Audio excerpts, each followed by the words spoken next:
मालवा का प्रदेश द्वार चंदेरी। ऐतिहासिक नगर चंदेरी जिला गुना मध्य प्रदेश की एक तहसील है। इसे इतिहास में मालवा का प्रदेश द्वार कहा जाता है। यह उत्तर भारत से दक्षिण भारत में प्रवेश करने के लिए एक मुख्य राजमार्ग पर स्थित है।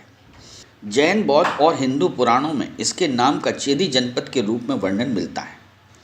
यह कभी चेदी राजा शिशुपाल की राजधानी रहा है। चंदेरी के दक्षिण में विंध्याचल की पर्वत श्रेणी अर्धचंद्राकार है, जिसका नाम चंद्रगिरी है। चंदेरी नगर इसके फैले भूभाग पर बसा हुआ है।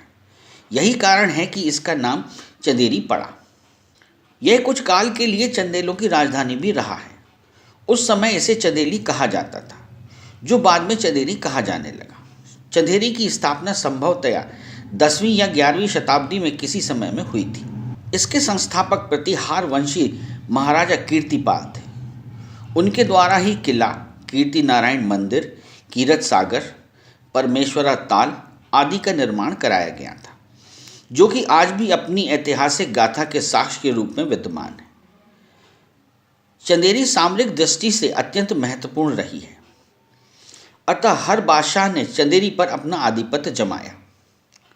सल्तनत काल में ईसा संवत 1251 में गयासुद्दीन बलबल ने इस पर अपना वर्चस्व स्थापित किया। ईसा संवत 1304 में गुलाम वंश के अलाउद्दीन खिलजी ने भी अपने दक्षिण अभियान के समय इस पर अधिकार जमाया था।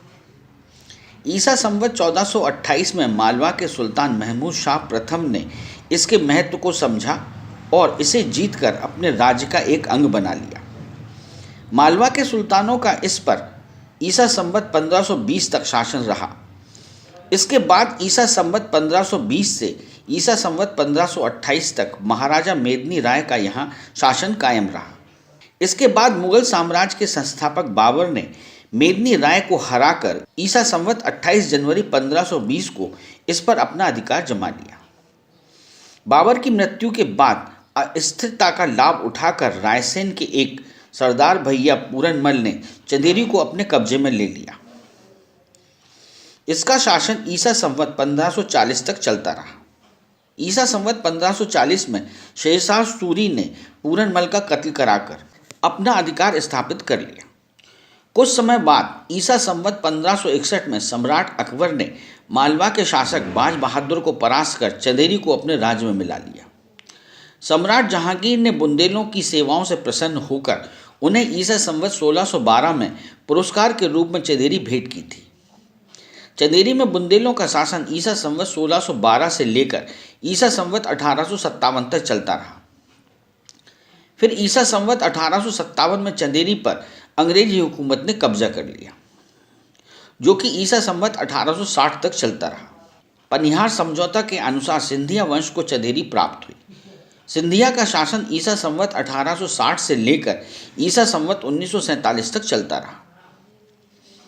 चंदेरी के दर्शनीय स्थलों में सबसे प्राचीन चंदेरी दुर्ग है, जिसकी समुद्री सतह से ऊंचाई लगभग 1300 फीट तथा नगर की सतह से ऊंचाई लगभग 230 फीट है।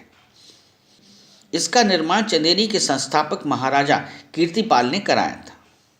चंदेरी किले के ऊपर जाने का रास्ता संकीर्ण होने के साथ साथ घुमावदार भी है। किले में प्रवेश करते ही किला कोठी के दर्शन होते हैं। यह स्थान सुरक्षा की दृष्टि से इतना अधिक महत्वपूर्ण है कि श्रीलंका के पूर्वी उत्तर प्रांत के मुख्यमंत्री पेरुमल वरदराजन को अज्ञातवास के दौरान भारत सरकार ने लगभग 2 वर्ष तक यहाँ रखा था। किला कोठी के समीप जौहर स्मारक बना हुआ है। यह मेदिनी राय और मुगल बादशाह बाबर के मध्य युद्ध की स्मृति में बनाया गया है। यहाँ पर ग्वालियर महाराज के शासनकाल में एक छोटी सी छतरी का निर्माण किया गया था। ऊंचे चबूतरे पर एक 3 फीट ऊंचे पत्थर पर कलात्मक ढंग से उस घटना को चित्रित किया गया है। इसमें प्रथम भाग में राजपूत बालाओं को जौहर करते हुए दिखाया गया है। दूसरे भाग में राजपूत योद्धाओं को आत्म बलिदान की भावना से उद्वेलित युद्ध करते हुए चित्रित किया गया है। तीसरे भाग में युद्ध के पश्चात स्वर्ग में राजपूत रमणियों और योद्धाओं के मिलन के समय भगवान शंकर की आराधना की सुखद कल्पना है। स्थापत्य कला की दृष्टि से यह स्मारक अत्यंत उत्कृष्ट है। यहाँ शरद पूर्णिमा के दिन आयोजित समारोह में प्रसिद्ध संगीतज्ञ अपनी श्रद्धा सुमन अर्पित करने आते हैं। किले के पूर्वी द्वार से उतरने पर पहाड़ी की तलहटी से लगा हुआ जागेश्वरी देवी का मंदिर दर्शनीय है। यह स्थान अत्यधिक मनोरम है। कहा जाता है कि जागेश्वरी देवी ने राजा को स्वप्न में दर्शन देकर कहा था कि वे इसी स्थान पर प्रकट होकर वास करना चाहती हैं, लेकिन इसके लिए देवी ने राजा को आदेश दिया था कि मंदिर का द्वार 7 दिन तक न खोला जाए, लेकिन उत्सुकतावश राजा ने मंदिर का द्वार तीसरे दिन ही खोल दिया। तब मंदिर में राजा ने देखा कि जागेश्वरी देवी का केवल मुख ही प्रकट हुआ था। आज भी मंदिर में जागेश्वरी देवी के मुख का ही दर्शन होता है। जागेश्वरी देवी मंदिर के समीप ही एक गुफा है, जहाँ पर 2 कुंड गंगा और यमुना है। इन दोनों कुंड का पानी सदा ही ठंडा रहता है। मंदिर प्रांगण में हजारिका महादेव का मंदिर भी दर्शनीय है। चंदेरी के तालाबों में परमेश्वरी ताल का विशेष महत्व है। कहा जाता है कि राजा कीर्तिपाल का कुष्ठ रोग इस तालाब में स्नान करने से दूर हो गया था। इसी तालाब के किनारे लक्ष्मण जी का सुंदर मंदिर है, जिसका निर्माण बुंदेली शासक अनिरुद्ध ने कराया था। इस तालाब के किनारे स्थापत्य कला की दृष्टि से महत्वपूर्ण छतरियां हैं। परमेश्वरी तालाब के पास ही भग्नावेश स्थिति में शहजादी का रोजा शिल्प कला की दृष्टि से दर्शनीय है। चंदेरी नगर में ईसागढ़ मार्ग पर लगभग 3 किलोमीटर की दूरी पर कौशक महल बना हुआ है। इसका निर्माण मालवा के सुल्तान महमूद शाह खिलजी प्रथम ने अपनी जौनपुर विजय के उपलक्ष्य में कराया था। इस चौकोर महल के 4 प्रवेश द्वार हैं। इस तिमंजिले महल के झरोखे, छज्जे, बरामदे, मेहराब व खंबे अत्यधिक आकर्षक हैं। पहली और दूसरी मंजिल के चारों भाग एक दूसरे को बस निहार सकते हैं, लेकिन एक दूसरे के पास नहीं जा सकते, क्योंकि इनको जोड़ने के लिए कोई रास्ता, जीना या गलियारा नहीं है। हर भाग की पहली मंजिल तक पहुंचने के लिए सबकी अपनी अपनी अलग सीढ़ियां हैं।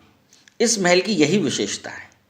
चंदेरी नगर से लगभग 2 किलोमीटर की दूरी पर खंदार जी नामक पहाड़ी में 6 गुफाएं हैं।